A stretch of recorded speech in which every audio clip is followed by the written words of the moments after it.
Hello everybody, welcome to the Nightfall solo speedrun week 10 winters run thing. This run is done in 9 minutes 17 seconds. This first part of the video, this first half is commentated. The second half is not commentated. I'm putting a little annotation on the screen. You can just go to that time if you don't want to listen to me blabber on and you just want to watch the gameplay. So click that if you want just gameplay. But I'm going to be commentating this portion and just going over my strategy on how I was able to make a 9 minute 17 second run happen. So right off the bat, we'll talk about my Sparrow. It is the Time Breaker. It's the hard mode Sparrow from the raid, and it does give you a little extra boost, and it does have the maximum speed, so that's very nice. Jumping over that railing, super easy as a Titan. I know as a Warlock it's a little bit more difficult. You can't time it. Well, you need to time it super perfectly. And Hunter, I actually never I didn't try the speed run on the Hunter, so I couldn't tell you. So the main goal right here is to avoid confrontation, as much confrontation as possible. You want to get down here. You can see that Hydra was spawning on the right or the left side, and we're just gonna hug right as much as possible. Now here I'm getting beat up pretty bad, and unfortunately I have to take a couple of shots on the hobgoblins, and you can see I'm like sprint, and the sprint's not working. So I probably could have shaved off a couple of seconds there if I didn't have to shoot the hobgoblins. With that, it seems like it was just kind of luck whether or not the Vex and the Fallen would continue to shoot each other, or they would unite in their absolute hatred of Guardians and shoot you. So sometimes I made it through there with barely any damage taken, and then sometimes we have ones like that. Probably should have started it over, but not a big deal. So coming up on the first part where you actually have to kill things, we got the 4 goblins up top, followed by the 3 hobgoblins, and then the 4 main threats down low. These goblins, not even sure if you have to kill them. I just kill them anyway, just in case. Now I'm using Fatebringer, and whenever you get a precision kill with Fatebringer, your targets explode. So I actively avoid getting crits on the hobgoblins to make sure that they don't explode. I don't pop their shields or whatever. So here we're fighting basically the big targets, the Minotaurs, Minotaurs and the Fallen Captains. Minotaurs take 2 shots to kill with Patience and Time fully upgraded at level 30, and the Fallen Captains only take 1. So I have 6 shots in the magazine, so I nail every single shot. If you don't nail every single shot, then it's a little bit harder. You kind of have to waste time. Here I probably could have saved a couple of seconds just because I kept turning away from the dregs because I thought I had killed them all. But I end up getting there and popping the ghost before the prompt even shows up, so that's really good. So here we have 3 Praetorians, or 3 Minotaurs, and 3 Hobgoblins. Now the Hobgoblins are majors, but since my weapon is fully leveled and I'm max level, I'm actually able to kill them in one shot without a crit, which is really nice because I don't have to aim super tight on the crit spot. And now, you know, all the goblins are one shot, so that's not a big deal with Fatebringer. The Minotaurs, this seems really scary at first. You have 3 Minotaurs rushing you, and if they melee you even once, you die. But what's nice is that with a heavy machine gun, you can just mow them down as they're coming up towards you, because if one is teleporting in front, then there's 2 behind them that are still ready to get shot. Hobgoblins that spawn behind you, you want to maximize your time on the Hobgoblins as much as possible, so that means popping all of their shields as quickly as possible and making sure you're always shooting something. Down here we have 6 more Hobgoblins that spawn, and I have 6 shots in the chamber, so I gotta make sure every single one of them counts, and that means I hit them. So if I can get that to happen, which I did, very good, and we're just left with a bunch of goblins, which we can take down all with a single shot. Last wave, ton of Harpies and 3 Hydras. Very important to take the Hydras down as fast as possible because of their shield. It starts on the left, but it starts coming right in front of their crit spot. So if you don't take them down quick enough, you're going to have to waste extra shots and extra time on the the Hydras. Then we just got to deal with Harpies. If you hit them in the crit spot with Fatebringer, it's a 1 shot. Otherwise, it's a 2 shot. You saw me punch one right at the very beginning. I like to do that for the speed reload with Force Barrier because I have War Machine. So that gives me a super fast reload. Here, instead of running down into like the pit where all the ammo is, I want to make sure I'm right at the door as it closes. So I just use an ammo consumable. Not a big deal. So here, we're not going to get on a pike, and right before the pikes, you can actually get on your own vehicle. So that's exactly what we're going to do. We're going to avoid all confrontation with this run, and we're going to take the top ramp going off to the right. It's the fastest way. It's the most streamlined way. Here, I'm trying to use my boost, but also save it as much as possible for this, because if you take too much damage from those guys, then your Sparrow's going to blow up, and that's not very good, and you're probably going to die. So, you know, those Minotaurs can really aim if you're not going fast enough. Coming down here, we have the 2 Hydras, one down low, one up top. We're going to hug right as much as possible. That little, like, series of rocks things that I just avoided probably screwed me up the most on this part, at least. I died one time because I landed wrong on those rocks. And as for getting away, sometimes the Hydra will come right in front of your path, literally just jump right over it because it can't shoot up. So now we're coming to the final boss area, and here you just want to mow down everything as fast as humanly possible. But the thing is, you need to actually be really, really cautious. So you gotta play this line between, you know, how aggressive am I going to be versus am I going to be able to live? Because everything here does arc damage, or at least most of the things here do arc damage. The captains don't, but they are really fierce. And remember, if anything melees you, you're basically dead. Most threatening part here are the dregs. You cannot rush the dregs. There's about, I want to say there's like 15 of them that spawn. They're all melee. And, well, 15, at least there's 15 melee ones. So, you know, they will, if you're not paying attention, they will absolutely flank you and just kick the crap out of you. It's a one hit. So patience and time here, actually kind of nice because I can keep eyes on my radar while those dregs are approaching me. You can see I'm being super cautious because I think the previous couple of runs I had died to dregs because I was trying to rush to kill all the priority targets. So that's why I like coming back to where I am. It gives me a lot of protection from the snipers and all that good stuff. Skiff coming in, also a very, very big threat. If you have a rocket launcher here, it's a very good idea to aim like right where the enemies are dropping down, because you can blow them all up before they're even able to drop. But it's also very risky because you're in range of the skiff, which shoots arc damage and yada yada yada. So here you want to just apply as much damage as possible. Heavy works very well. And I took out the sniper on the left side, so that enabled me to kind of push up a little bit. I could at least keep eyes on the sniper on the kind of cliffside hill thing in there. And so once everything is dead down here, you need to push up because there's going to be a ton of ads on this upper level and in that kind of cave area. Problem is, you know, sometimes they like to spread out, and that's what happened with this one right now.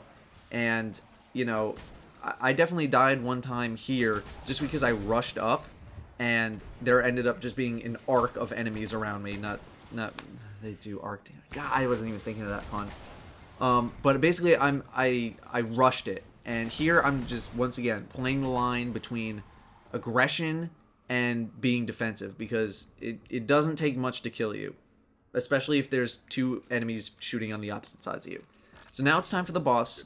And the boss is a total all-in strat. You need to go all in on the boss. You only have about, I want to say 20 seconds, if that, to kill the boss before you're just obliterated by shanks. I think there's 12 or 13 shanks that end up spawning. They all do arc damage. They don't go down very easily. So you just need to go ham on Axor, which is nice because I have Weapons of Light. Gives me a nice damage bonus. There, ideally, I would have crit. You see, I don't wait for him to finish the animation before staggering. This is the super clutch move that you need to make.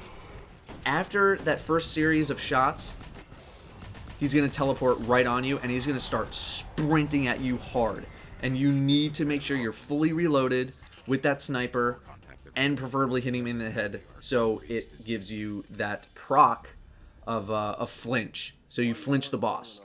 You pop the rest of your shots on the boss, like you saw, and then if you still need more damage, you whip out the heavy, you whip out whatever arc, other damage that you can possibly do, and you just need to blow them up. You saw all the shanks coming at me and all that stuff.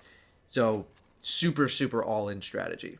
And that is your speedrun Nightfall. Man, that was a lot of fast talking. Speedrun Nightfall, like I said, if you just want to watch the gameplay, in case you want to watch it again, you can just keep watching. And I don't know where I was going with that. So anyway, guys, hope you guys enjoyed, or hope you will continue to enjoy if you're going to watch it again. And see you guys on Monday. And then Monday.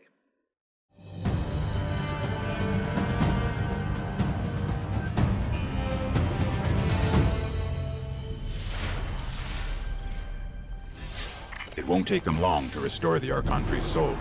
We'd better head for the caves.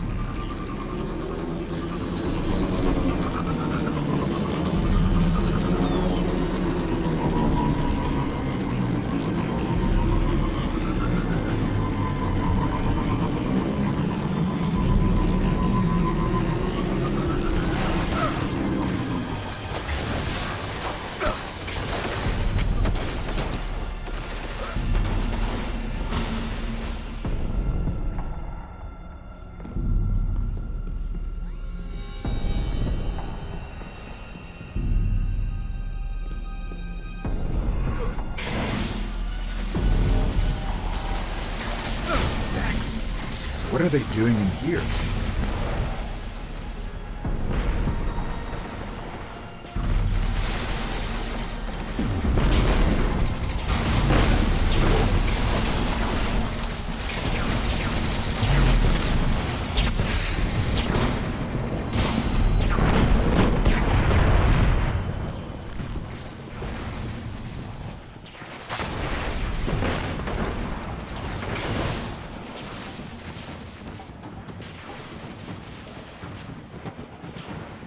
If the Fallen are already fighting off Vex, they'll be ready for us. The Archon Priest will be well protected.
We'll need to get through.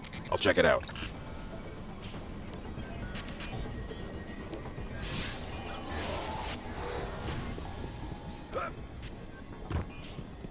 It's locked down tight.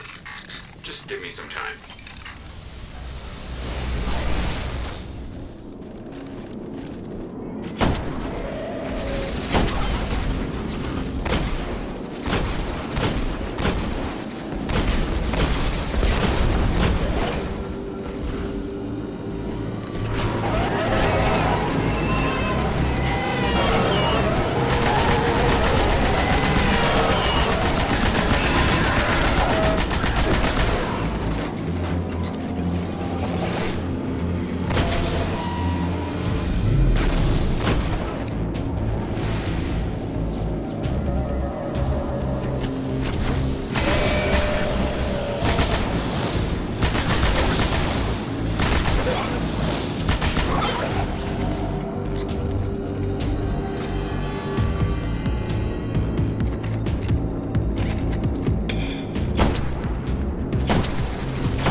They're restoring the Archon Priest. We'd better move.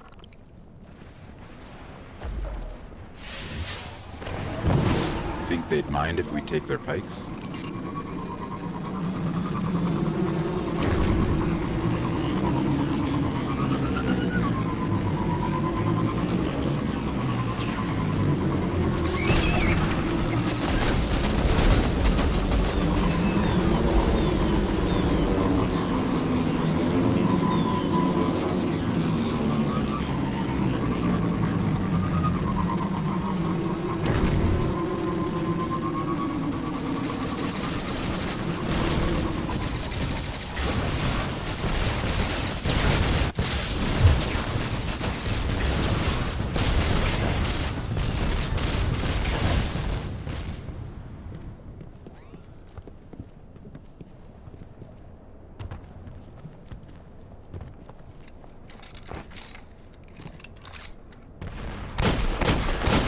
A cell from the Prison of Elders. The Archon Priest is still inside.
Sure this is a good idea?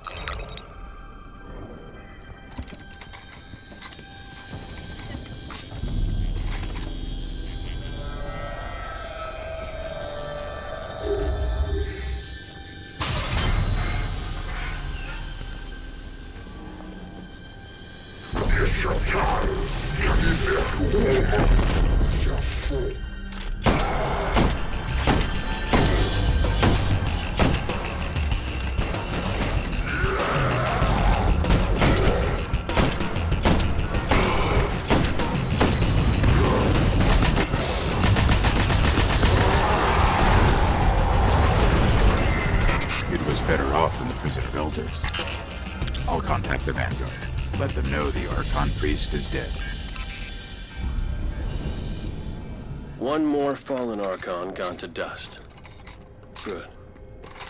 But if the Fallen found the Prison of Elders, I'm sure we'll be hearing about more heists like this.